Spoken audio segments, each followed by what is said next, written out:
다시 할렐루야 반갑습니다. 점심을 드시고 난 후라 많이 나른하고 졸리실 텐데 그럼에도 불구하고 오후 찬양 예배를 드리시는 우리 사랑하는 성북중앙교회 성도님들께 감사를 드립니다. 믿음을 지키시고 예배를 소중히 여기시는 우리 성도님들을 하나님께서 기뻐하실 거라고 믿습니다.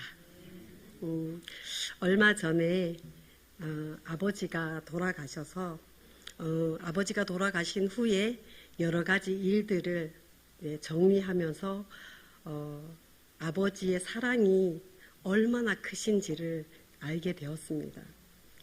가정에서 아버지의 역할이 얼마나 중요한지 또한 알게 되었습니다.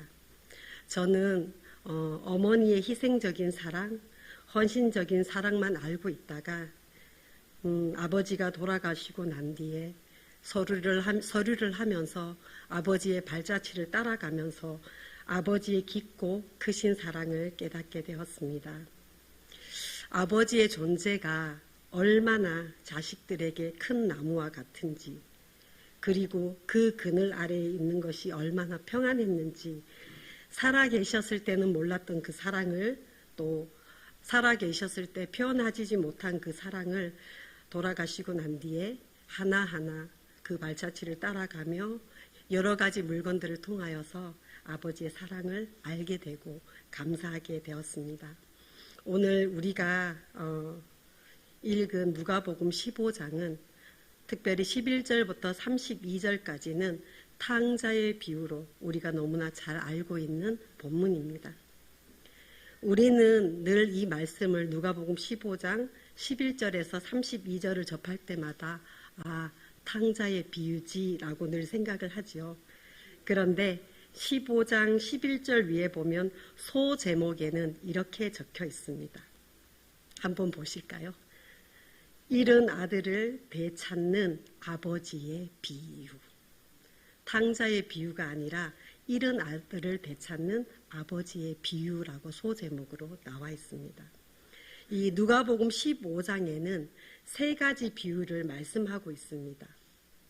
첫 번째는 잃은 양을 찾는 목자의 비유, 두 번째는 잃은 드라크마를 찾는 여인의 비유, 세 번째는 잃은 아들을 되찾는 아버지의 비유입니다. 예수님께서는 이 세 가지 비유를 하신 이유와 목적이 있습니다. 예수님께서 하신 모든 말씀과 모든 행동에는 분명한 이유와 목적이 있습니다. 우리 누가복음 15장 1절 2절을 함께 읽어보겠습니다. 시작.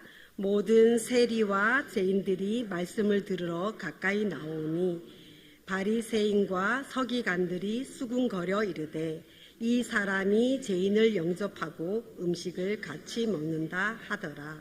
아멘. 우리가 읽은 이 1절 2절 말씀에는 두 부류의 사람들이 예수님께 옵니다. 모든 세리와 죄인들입니다. 이들은 예수님의 말씀을 들으려고 예수님 가까이 나옵니다.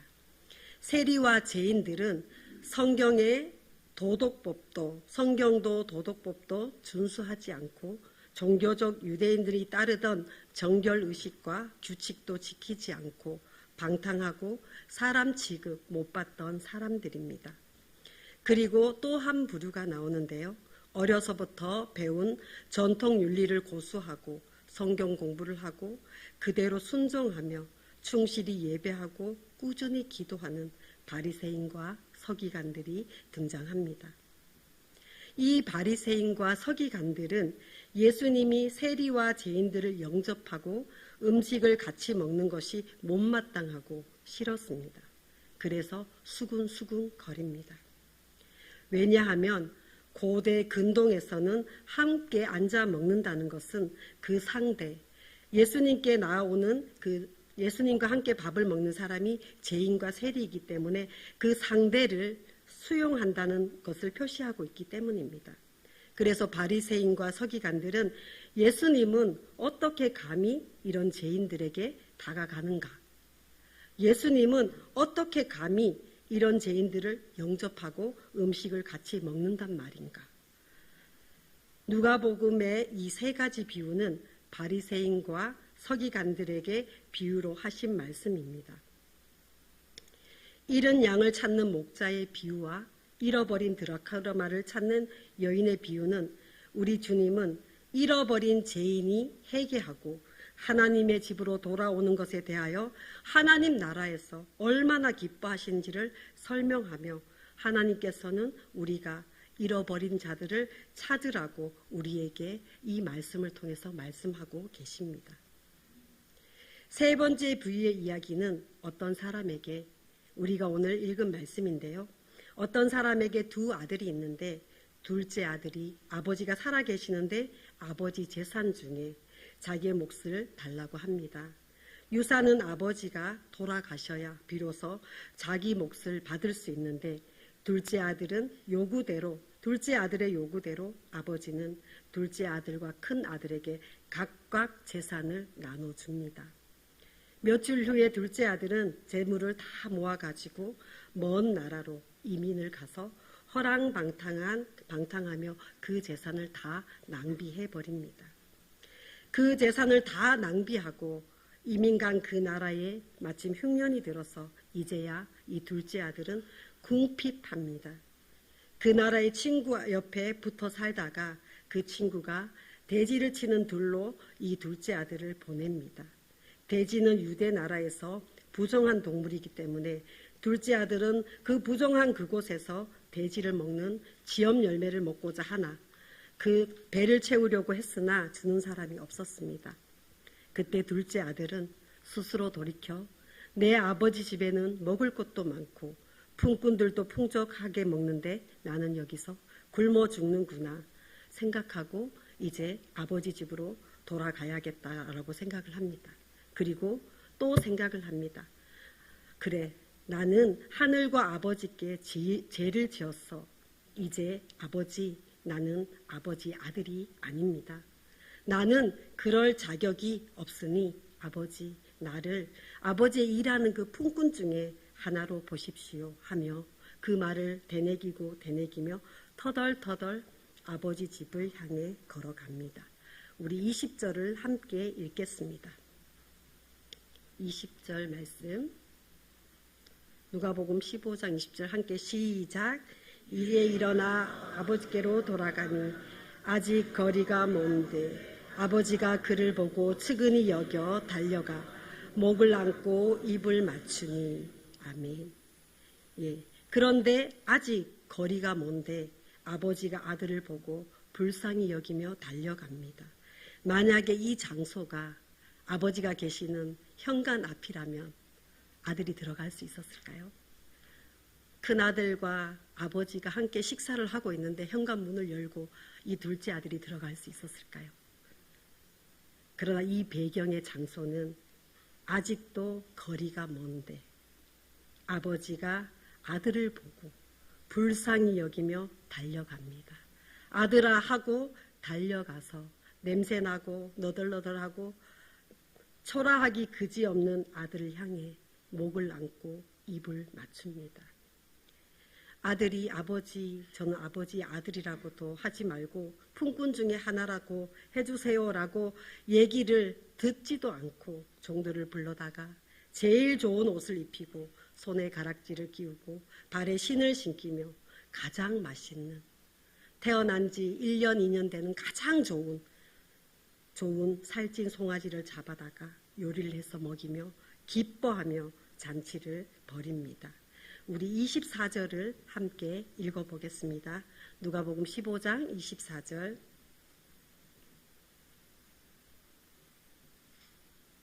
누가복음 15장 24절 말씀입니다.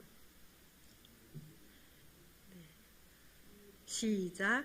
이 내 아들은 죽었다가 다시 살아났으며 내가 잃었다가 다시 얻었노라 하며 아멘. 네. 이 내 아들은 죽었다가 다시 살아났으며 내가 잃었다가 다시 얻었다 하고 즐거워합니다. 아버지는 이 아들이 살아서 돌아온 것이 너무나 기쁘고 즐거웠습니다. 그런데 이제 집안에 큰 아들이 있지요. 큰 아들의 반응은 어땠을까요? 큰 아들은 밭에 있다가 집 가까이 오니 음악 소리가 들리고 춤추는 소리가 들려 종을 불러서 물어봅니다. 이게 무슨 일이냐고요. 종이 당신의 동생이 건강하게 돌아와서 당신의 아버지가 그를 위하여 살찐 송아지를 잡았습니다. 라고 합니다. 이 첫째 아들은 분노하며 화를 내며 집에 들어가지 않습니다. 첫째 아들에게도 아버지가 나와서 권합니다. 얘야 같이 들어가자. 계속해서 얘야 같이 들어가자 권하지만 첫째 아들은 내가 아버지 여러 해를 아버지를 섬기고 아버지 명령을 어긴 적도 없는데 나한테는 염소 새끼 한 마리도 안 잡아주시고 저 살림을 창녀들과 함께 삼켜버린 저 아버지 이 아들에게 살찐 송아지를 잡으셨습니다 하고 동생을 정죄하고 판단합니다. 큰 아들은 아버지에게 돌아온 이 동생이 아니라 이 아들이라고 합니다. 큰 아들은 동생에 대한 긍휼한 마음이 없습니다. 동생을 찾으려고 하지 않았고 만나려고 하지도 않고 아버지의 마음도 헤아리지 못하고 아버지가 동생을 잃은 그 슬픈 마음도 몰랐습니다. 이 탕자의 비유는 첫 번째 아들은 바리새인과 서기관들을 비유하고 있고 이 둘째 아들은 세리와 죄인들을 비유하고 있으며 아버지는 성부 하나님, 우리 하나님을 비유하고 있습니다. 아버지에게 이 두 아들은 모두 다 잃어버린 아들입니다. 이 두 아들은 모두 다 탕자입니다. 밖으로 나간 탕자와 집안에 있는 탕자를 말씀하고 있습니다. 예수님은 종종 죄와 구원을 표현할 때 잃어버림과 찾음이라는 표현을 하고 계십니다. 이 첫째 아들과 이 둘째 아들 중에 이 둘째 아들은 모든 도덕법을 성경에 말씀하고 있는 구약의 율법에 말씀하고 있는 모든 도덕법을 어기고 자기 기준대로 사는 삶을 말하고 있습니다. 그러나 이 첫째 아들은 모든 도덕법을 지켜 극도로 착하게 살아가는 아들을 말하고 있는데요. 아버지 입장에서는 착하고 덜 착한 것이 아닙니다. 이 두 아들은 다 아버지의 기준에서 틀렸습니다. 두 아들은 다 아버지를 사랑한 것이 아닙니다. 둘째 아들이 집을 나가서도 아버지한테는 여전히 이 아들은 사랑하는 아들입니다. 그러나 아버지의 아들로 돌아온 것이 아니라 둘째 아들은 여전히 품꾼 중에 하나로 돌아왔습니다. 큰 아들 역시 아버지에게 사랑하는 아들이 아니라 아버지 눈치를 보며 여러 해 아버지를 섬기며 아버지의 명을 어기지 않는 충실한 종, 역시 아버지의 사랑하는 아들로 있는 것이 아닙니다. 그러나 아버지에게 둘째 아들은 집을 나가서 허랑방탕하게 살다가 거짓골로 있든 냄새나는 모습으로 오든 악한 모습으로 오든 여전히 아버지에게는 사랑하는 아들입니다. 그래서 아버지는 아들을 발견하고 달려가서 끌어안고 입을 맞추고 제일 좋은 옷을 입히고 손에 가락지를 끼우고 신을 신겨 다시 아버지 아들로 회복시켜 주십니다. 이것이 하나님의 사랑입니다. 동생이 돌아온 것을 불쌍하게 여기지 않고 정죄하고 판단하고 분노하며 아버지의 마음을 아프게 한 이 큰아들을 향해서도 아버지는 말씀하고 있습니다. 너는 나와 항상 함께 있으니 내 것이 다 내 것이다 하시며 아버지의 용서하시고 끝없는 그 사랑을 보여주십니다. 누가복음 15장에서 아버지는 용서하시고 안아주시고 사랑하시는 하나님 아버지십니다. 우리 구원에도 차별이 없지만 회개하고 돌아올 때 어떤 모습이든 살인자의 모습이든 거지의 모습이든 방탕한 모습이든 정죄하지 않고 판단하지 않고 회개하고 돌아왔을 때 사랑으로 끌어안고 입을 맞추고 달려가는 하나님 아버지의 사랑입니다. 우리 함께 15장 32절을 함께 읽어보겠습니다. 시작. 동생은 죽었다가 살아났으며 내가 잃었다가 얻었기로 우리가 즐거워하고 기뻐하는 것이 마땅하니라. 아멘.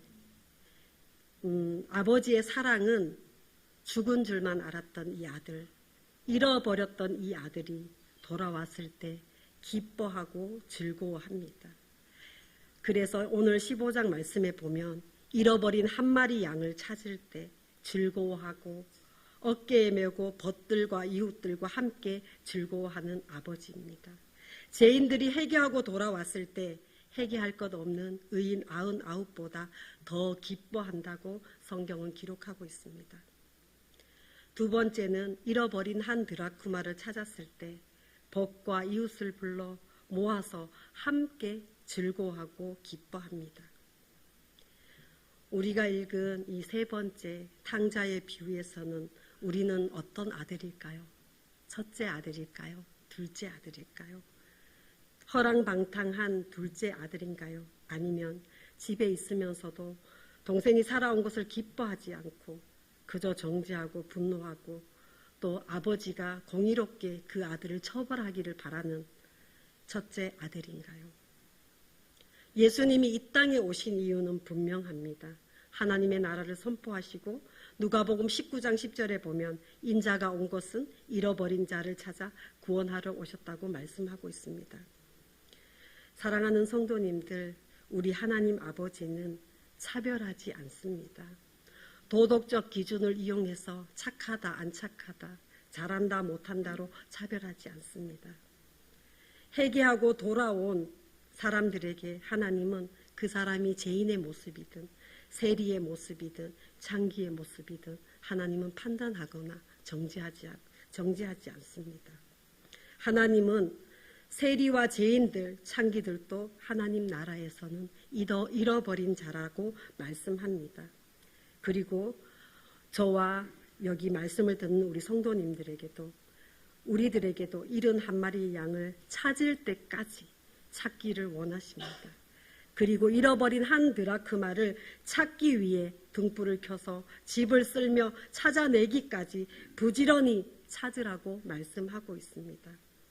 잃어버린 아들이든 죄인이든 세리든 하나님 아버지께 돌아올 때까지 기다리고 달려가서 끌어안고 입을 맞추며 용서하시는 하나님 아버지의 사랑. 그 사랑이 우리에게 있습니다.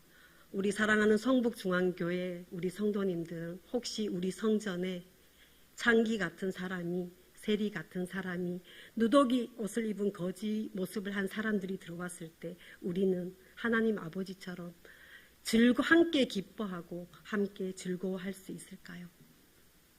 오늘 하나님은 말씀하고 계시는 것 같아요. 이 성경 말씀을 통해 예수님은 말씀하신 것 같아요. 회개하고 돌아온 그 한 사람이 어떤 모습이든 우리는 성북중앙교회 공동체는, 하나님을 사랑하는 이 신앙 공동체는 판단하고 이간질하고 수근수근 거리는 것이 아니라 아버지께서 잃어버린 그 아들이 왔을 때 달려가서 입을 맞추고 끌어안고 또 잔치를 베풀며 그 아들을 향하여 사랑을 표현했던 것처럼 우리 성북중앙교회 우리 사랑하는 성도님들은 둘째 아들 같은 모습으로 들어왔을 때 허랑방탕하여 돌아왔을지라도 정죄하거나 판단하거나 소외시키거나 수근수근 거리지 않고 용납하고 사랑하고 받아들이는 성북중앙교회 공동체가 되시기를 소망합니다.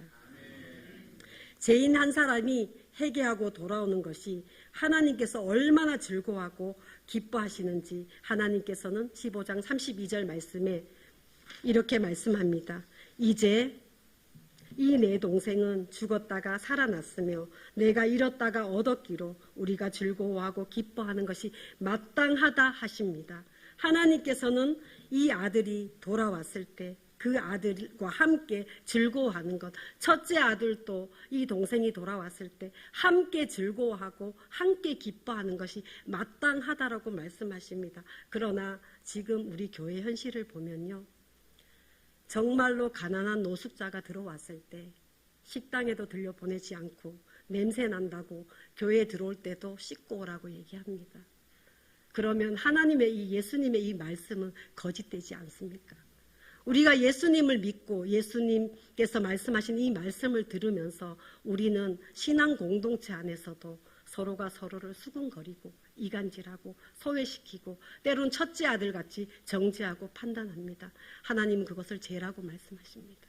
우리는 우리 공동체 안에 어떤 모습이든 연약한 모습이든 장애되는 모습이든 죄인되는 모습이든 세리의 모습이든 창기의 모습이든 첫째 아들과 되지 않기를 하나님 원하십니다. 아버지의 마음으로 그를 용납하고 사랑하고 죄인 한 사람이 회개하면 회개할 것 없는 의인 99명을 인하여 더 기뻐한다 말씀하셨고 한 개의 드라쿠마를 잃어버린 그것을 찾았을 때 온 동네 벗들과 함께 즐거워한다고 말했습니다. 오늘 예수님은 우리가 가난하고 힘들고 어려운 사람이라 할지라도 죄인 한 사람이 회개하여서 우리 공동체 안에 들어왔을 때 우리는 기뻐하며 즐거워하며 함께 아름다운 공동체를 이루기를 원하십니다. 그런 우리 사랑하는 성북중앙교회 사랑하는 성도님들이 되시기를 소망합니다.